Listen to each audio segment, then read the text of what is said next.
Welcome to Dropping Gems After Show. On this episode, we will be sharing the extended version of my interview with Denise Reaves. She founded BalancedYou and has practiced yoga and meditation for over 30 years. She runs her own wellness company for 10 years, and after 15 years in technology and consumer goods with long hours, travel, demanding timelines, managing a family, she felt overwhelmed and burnt out. It was through commitment to fitness, yoga, and mindfulness that she learned how to balance and energize herself through these stressful times. I want you to stay tuned because you don't want to miss this episode of Dropping Gems After Show.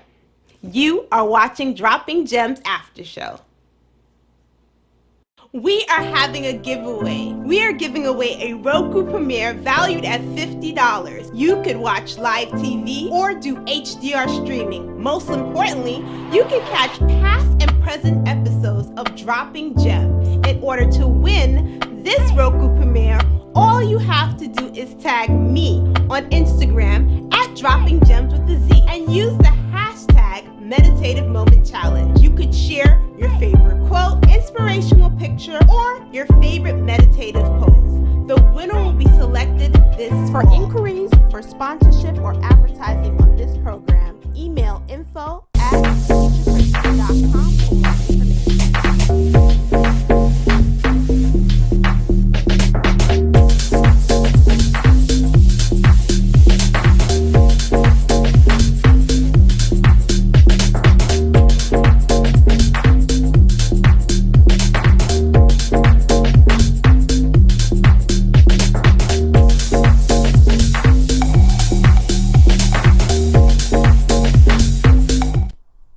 For inquiries, for sponsorship, or advertising on this program, email info@keishachristen.com for more information. Welcome to Dropping Gems, an academy for holistic studies. Learn how to treat seasonal allergies and year-long allergies naturally with Keisha Christian. Her courses have helped parents, teachers, naturalists, and therapists reassess the way they handle allergy symptoms. Registration to our class is now open. Reserve your spot today.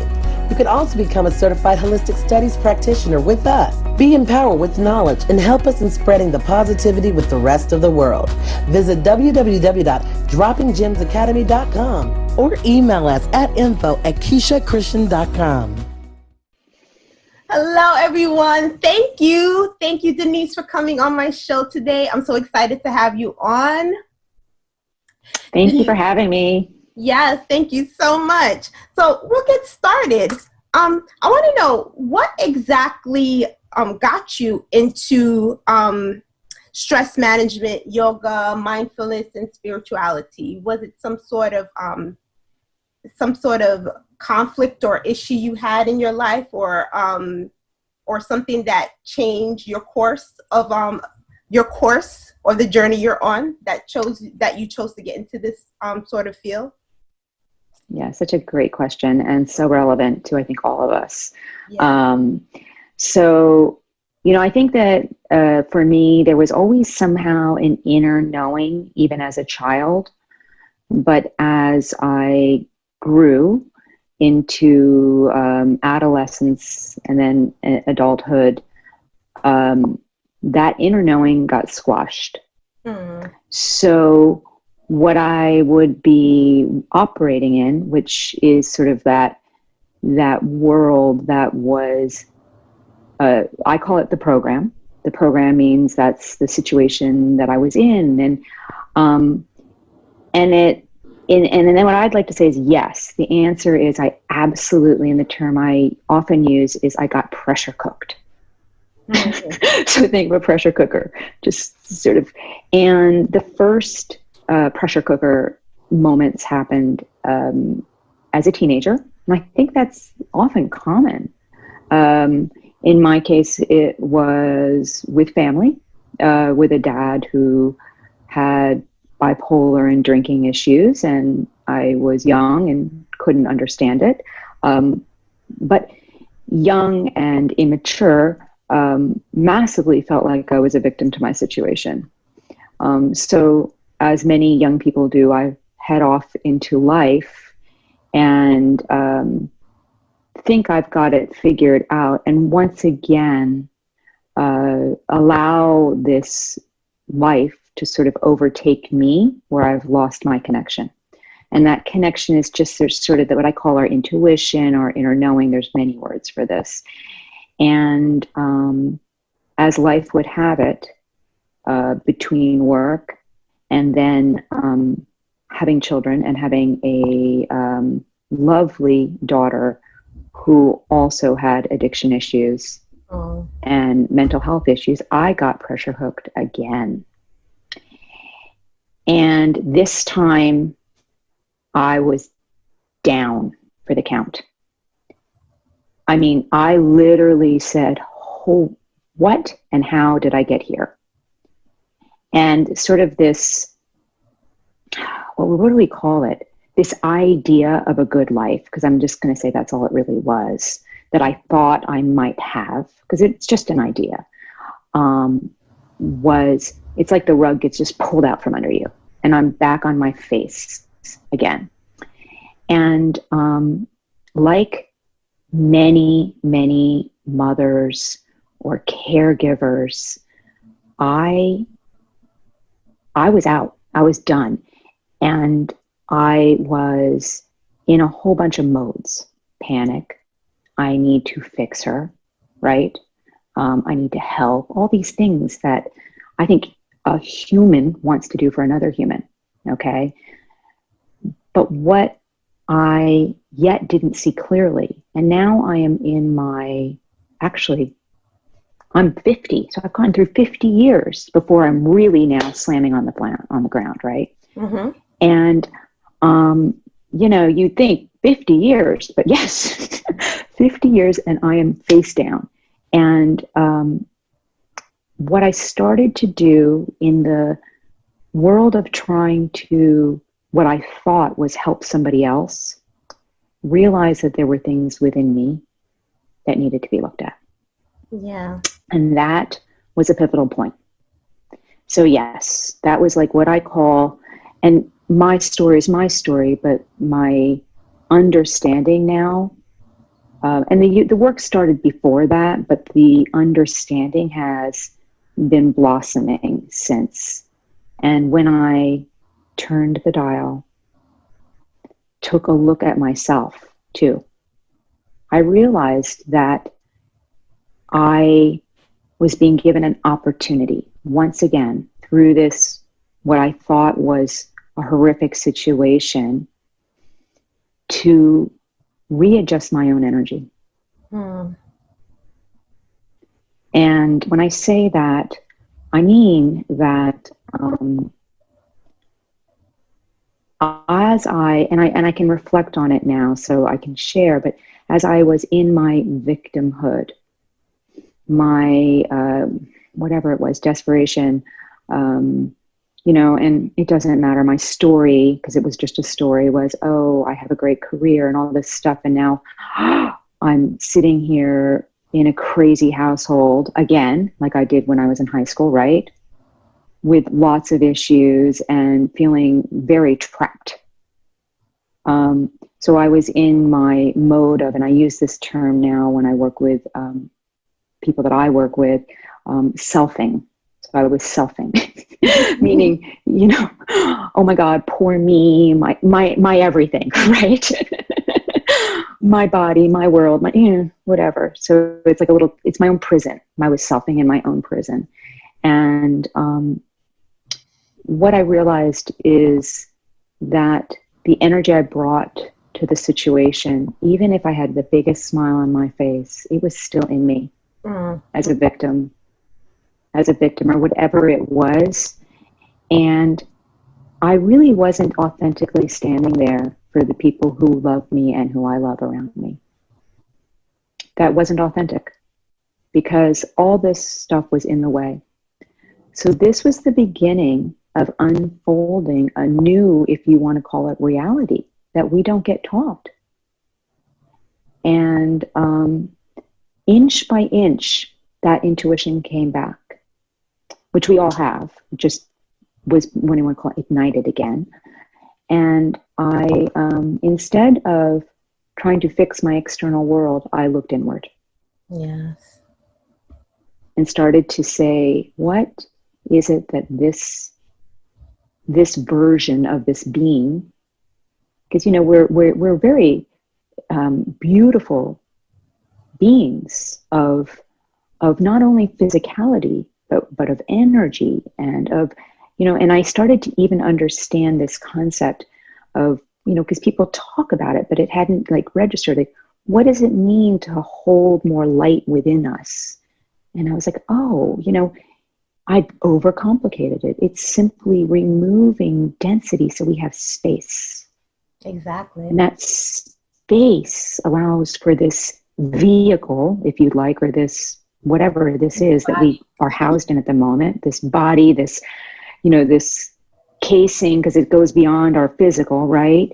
Mm-hmm. To hold more authentically. And that was so the beauty of this is those things in my life which might have been considered my darkest days were actually I always call it was me giving myself a little kick in the pants to slow down and take a moment and like let's look inward. So there's your answer. Exactly. So it sounds like to me, in short, what you're saying, you're teaching people how to, or you learned, I should say, how to let go of things that no longer serve you anymore. You know, I did, but it was a little more intense than that because I learned that my is that left side of my brain, and we'll call it the ego. People have different terms. I don't tend to like to hold on to things, but it was really sneaky. So, and what I mean by that is, it took me a little more than even letting go. I had to sit inside my pain a little more and own it, just like a baby. And so I had been, you know, often in the spirituality world, we call it spiritual bypassing, but I had been bypassing. In other words, I can float over this to go to this beautiful level because I know if I have that big smile and I feel good now without really holding on to what is it, that energy within me that was triggering. So it's acknowledging that it was there and like a baby holding it and saying, you know what? I see you victim, or I see you sadness. And just like a baby crying, I allowed myself to feel through it. Holding it. And what happened is when I confronted myself directly, the energy did dissipate. Yes. And I realized that I had been, and that's why that's the term bypass. The bypass would be if I see you, I call you sadness, bye-bye sadness, and then go off to my next thing. I actually didn't really take care of sadness. Mm-hmm. So instead it's this holding and saying, I'm going to feel you right now. And I often equate it to, I'd love to someday write a little children's book on this because I think the concept is so beautiful and simple that anybody can get this. And it's kind of like, the way I thought of it, at least, is if I was wearing a little princess dress or a fancy dress, and it looks beautiful from the outside. Yeah. But on it are little stains, and those stains are some of these long-term emotional baggage pieces, beliefs, things that I've got on this dress. Yeah. And so I'm going to take care to acknowledge it. And the way, you know, and this is that for the people that have done some work like this, and, you know, you've heard this, oh, well, life kind of mirrors you, right? It comes back to you. And the way I saw that was, if I feel resentment maybe towards my husband, right, on something, I can continue to talk about that and can continue to feed that. And he will continue to reflect that back to me. And we will play that dance. Yet, if I stop, and I don't need him there to do this, I can just reflect on a conversation and say, oh, I see that both of us got irritated. How did I feel? And pause and just ponder on that. How did I feel? And this is where this slowing down has to happen. And, we're talking about that today, right? I wasn't slowing down, And so when I slowed down, I was like, oh my gosh. I see maybe we're each having a different, a situation here, but I can see how there's something here that I'm feeling. And that I can look at.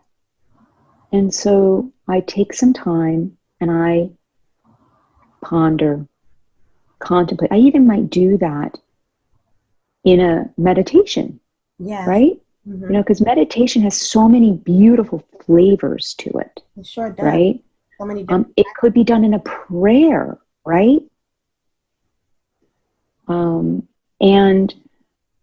And I have a story about that, but I won't go into it unless you are curious, where it proved to me that this was so powerful.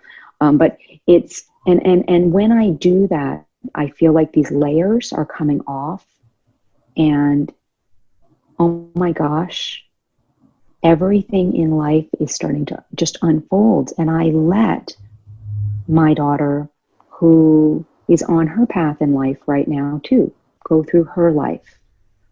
I don't need to fix her.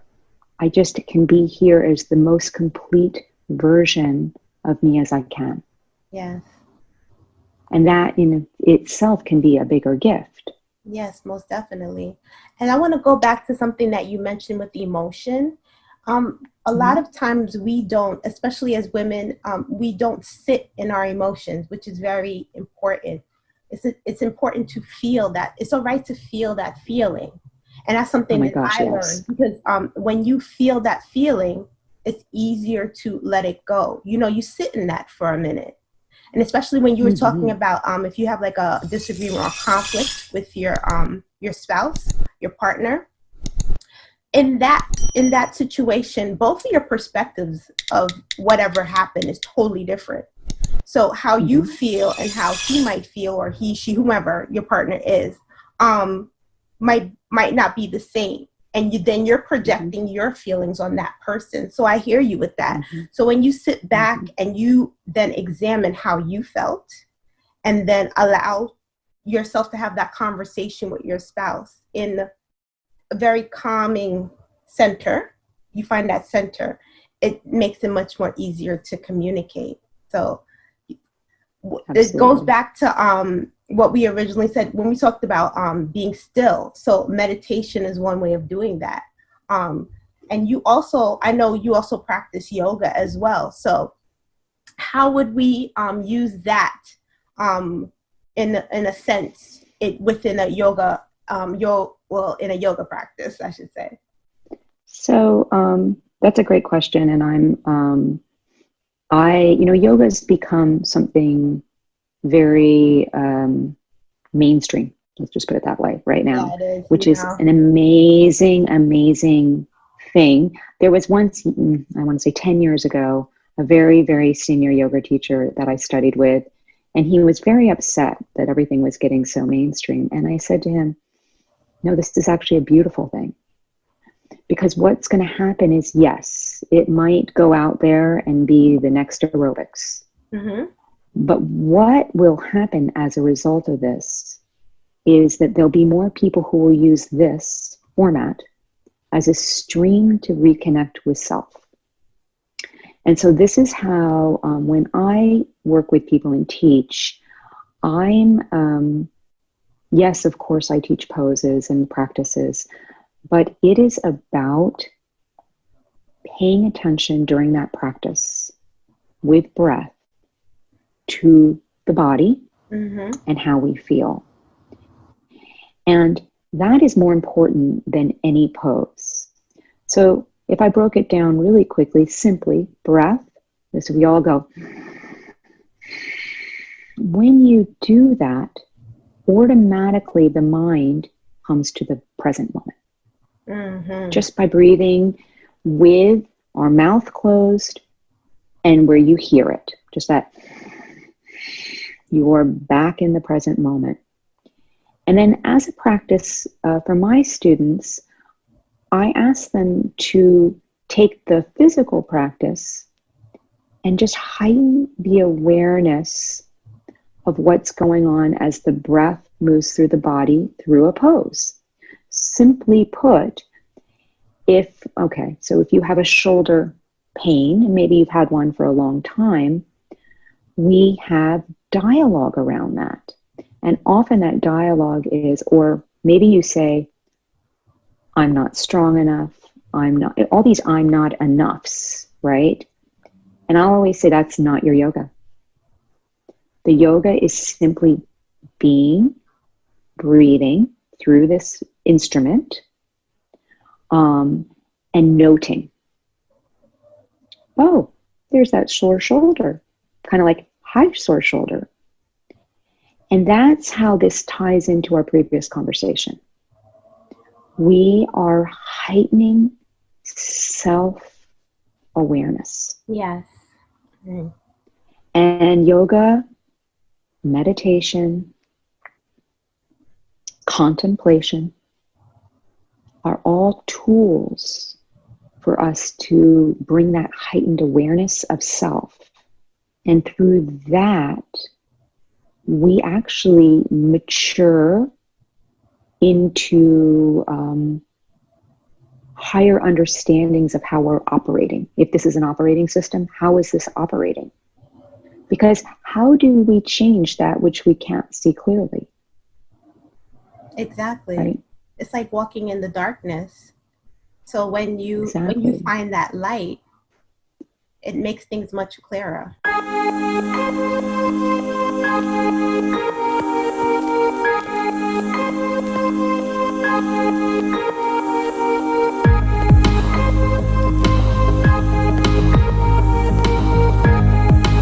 Definitely. That makes so much sense. And then like even sitting in silence, when you sit in silence, you actually hear more. Because I know for me, personally, when I sit in meditation, that is the time where I receive my messages. I receive my downloads. Some people, while they're praying, they might say, God spoke to them, God, whatever your spiritual practice is. So it's when you're silent is when you hear it even louder and clearer. So that's so important, really getting into being silent. And trusting it. Yeah, true.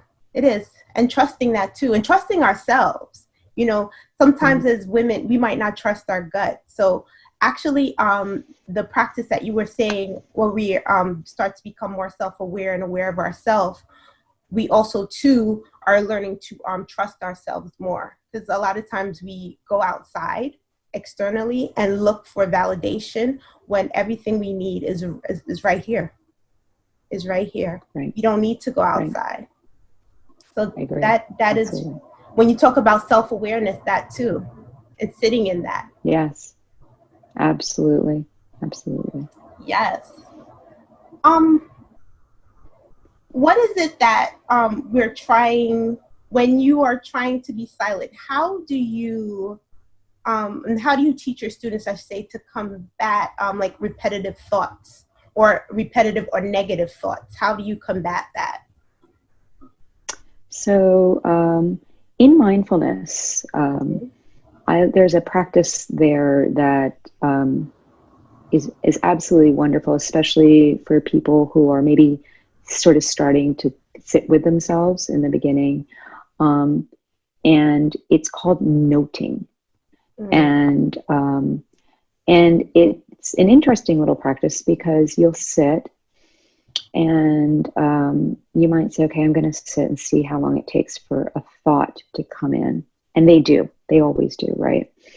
And what you can do is to say thought, or you just start to note it, note it, note it. And you might say, well, that does not sound like a very fun meditation practice. But in fact, it's yet another practice. And the practice is seeing that these thoughts are flying through all the time. Okay? What I have found is the thoughts come, but it's the thought that we grab onto that gets some energy behind it, right? And, you know, this practice of silence and starting to see thoughts. So noting is one practice I really enjoy, noting.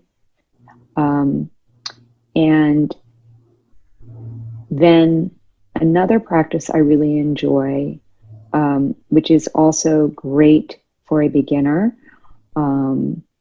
is instead of saying, I'm going to ask you to turn off your mind, let's use it in a very pointed way. And that is with simple breath and energy. So what I'll do for a beginner meditator, if we're working in a small group or one-on-one, is simply work through body scans with them. And for some people, they haven't even slowed down enough to realize that when you start to breathe, and I say something like, can you breathe into your arm?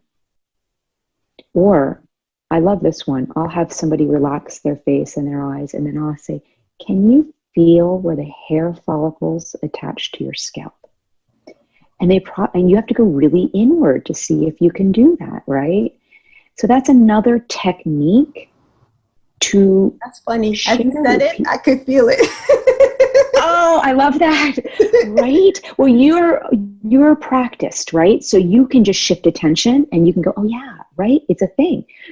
But why I like these practices, okay, why I like this one, the body scans, which are a form of what I call energy movement through thought and breath, is because it allows me to share with these people that I work with, do you really see how powerful you are?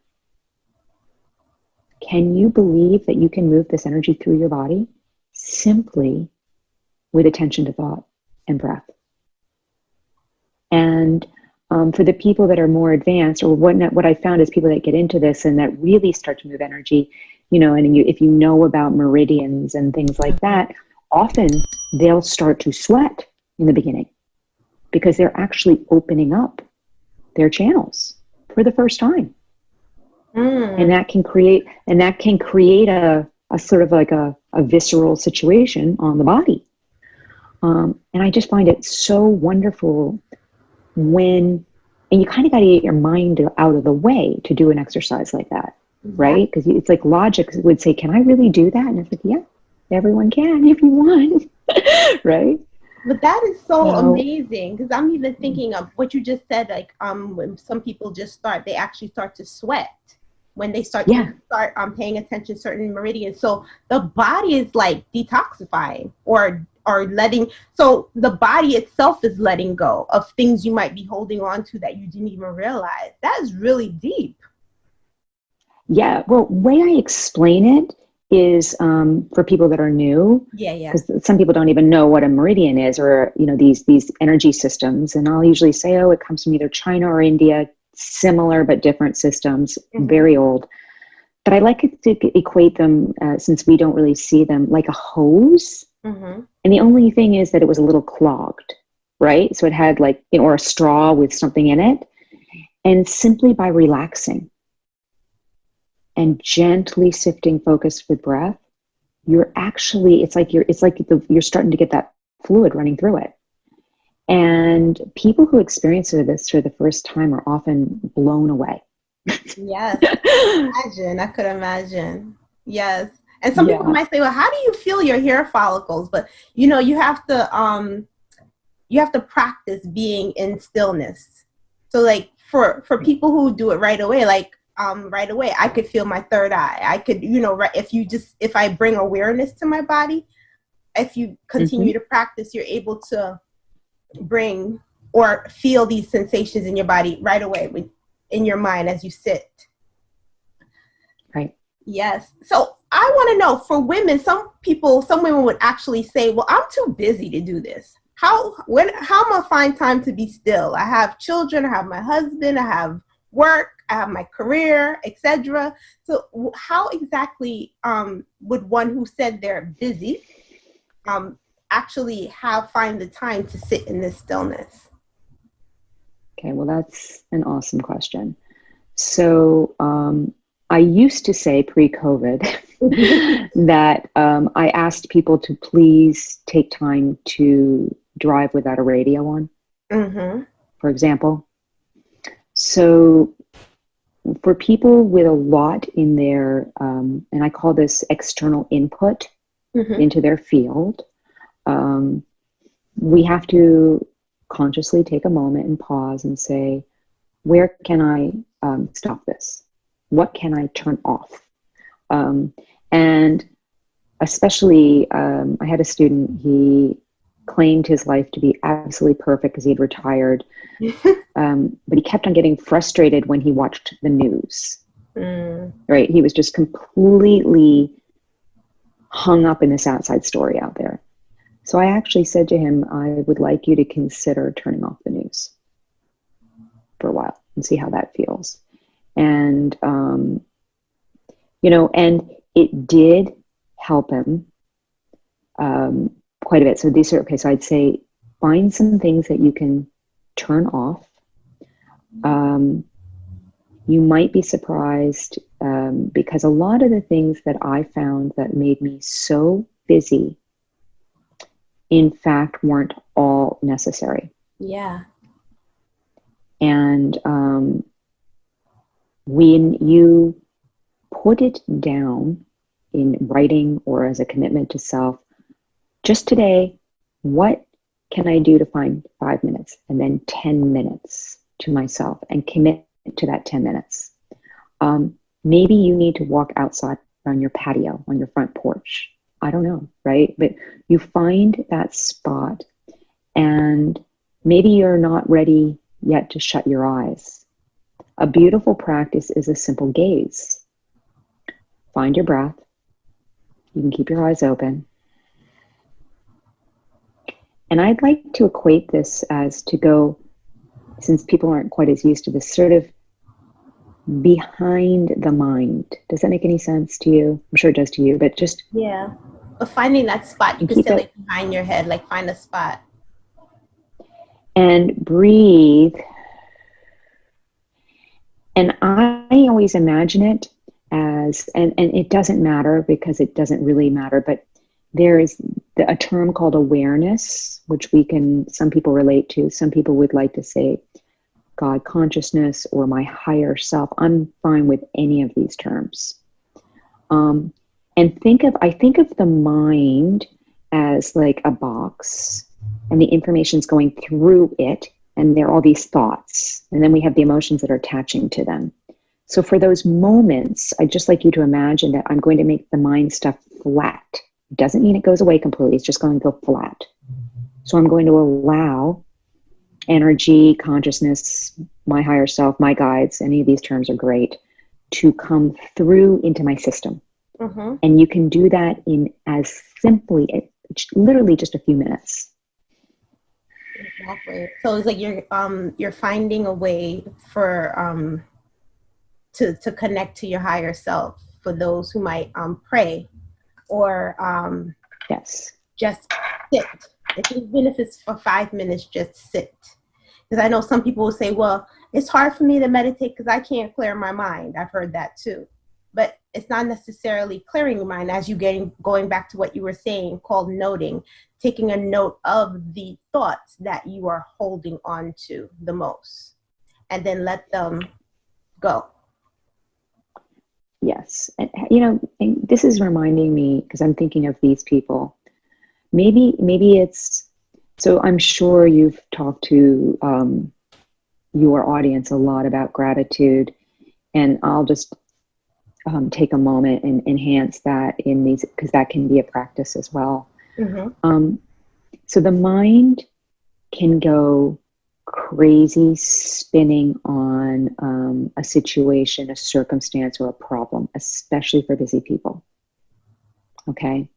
So another practice, which would be maybe a prequel to silence, would be, I know when you repeat a victim thought or a negative thought, and we talked about this in the beginning because I was definitely very good at this, it goes into the field. Okay, it goes into this field around you.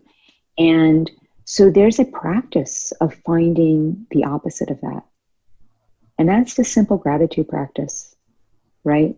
And the gratitude practice allows for you to connect to this heart or this intuition when it's done at a deep level. So you find those things. I am grateful that I have this meal in front of me right now. Whatever we are grateful for, I'm grateful for the beautiful day. I'm grateful for my kids are healthy. And actually take a moment and just feel that authentically. You've now given yourself a vehicle to tap inward. Yes. This is the same place we tap into in meditation. So this simple practice might give you more connection to that intuitive heart area that we all have, to allow you to want to sit more and expand. Yes, exactly. So for someone starting out and they say, oh, they have a hard time clearing their mind, one practice that they could do, they could say it out loud. I'm grateful for this day. I'm grateful I was able to get up this morning. Whatever it is, they could do that, or they could write it down. And that'll be a way for them to get into that mind state of stillness. I really love that. Right. Love that. Yeah, we this is again where I am wanting, hopefully in our future, more education on how this way of being, which is found in the present moment, which is nurtured through times of peace and silence, is actually a place of massive power within each and every one of us. Mm-hmm. And years ago, there's a book I read called Power versus Force, and I remember the title at first didn't resonate with me, and now it completely does. We discover this place of power within us, and life isn't something we have to push through as much anymore. So we live from this power, which isn't pushing people down. It's actually a very centered, heartfelt place, and that gets nurtured. And the time you take for yourself is really helping to enhance this inner power that everyone has. Yes, most definitely. We all have this inner power within us. And in order to access it, as we talked about earlier, is to learn how to be silent, sit in silence, so we could realize our seat of power, because we all have it. We just have to come to realize it. Denise, this was such a great interview. I must say, I thank you so much for coming on today and sharing your knowledge and your wisdom with my audience. Can you please tell us where we could reach you if we would like to learn more about your services and all that you do? So can you give us your website and where? Great. Thank you, everyone. And my website is more for my corporate clients, but I do have, so I suggest that you reach out to me on the email there, and it's yourbalancedYou.com. And I'm just Denise at yourbalancedYou.com. And, I have an informal group that meets on Zoom, and we actually have very loose conversations about a lot of different topics in growing through our experiences here. And if that might interest some of your audience. And and then I do one-on-one work with looking inward at the self, as well as teach meditation, etc. So it was just such a privilege to have this time with you today. Thank you. Yes, and thank you. Do you have any lasting thoughts or words that you would like to leave with my audience? So I would like to encourage everyone. I can't tell you how important it is to slow down and take the time for your inner work. Because I'm going to make this big, bold statement. I promise you, this is the road to some liberation and to some freedom. Yes, definitely. Once you learn to feel your feelings and you allow yourself to sit in it and not let your circumstance become your crutch, so to speak, you actually do feel a sense of freedom. I must say I agree with you. I had to learn that myself. I think we all do. I definitely had to learn that myself, definitely. Yes. So thank you, Denise. Thank you so much for coming on. I appreciate you. Oh, it was so fun to be here. Thank you. Yes, and thank you for sharing your time and space with me. Much appreciated. Awesome. And thank you, everyone, for listening. And thank you for watching this segment of Dropping Gems. I would like to thank our guest, Denise Reaves, for coming on the show today. I learned so much from our conversation. Thank you so much for watching this episode of Dropping Gems After Show. Holistic health and much abundance to you. See you next week. Peace and blessings and holistic health.